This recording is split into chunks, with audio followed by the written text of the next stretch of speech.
Fondée en 1846 et située en plein cœur de Draguignan, la Maison du Bourreau était autrefois un lieu d'exécution pour les condamnés à mort.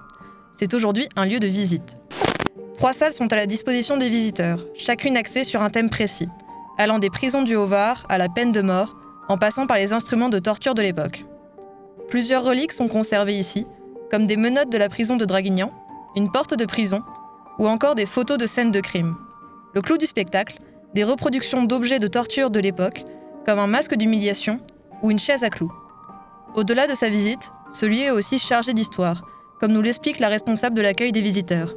Bonjour, alors ici moi j'accueille les visiteurs et leur propose de découvrir cet espace dédié en grande partie à toute l'histoire pénitentiaire et judiciaire de Draguignan.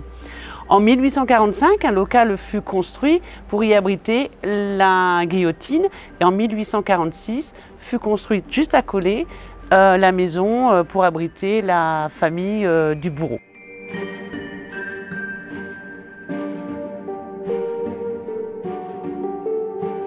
Les exécutions avaient lieu devant jusqu'en novembre 1870.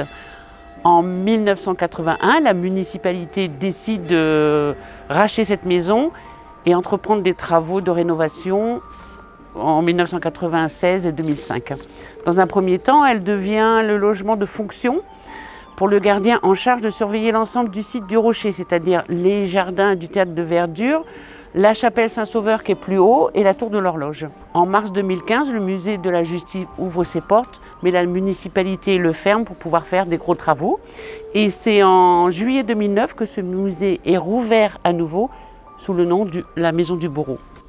La Maison du Bourreau est un lieu à faire frissonner de peur et de curiosité.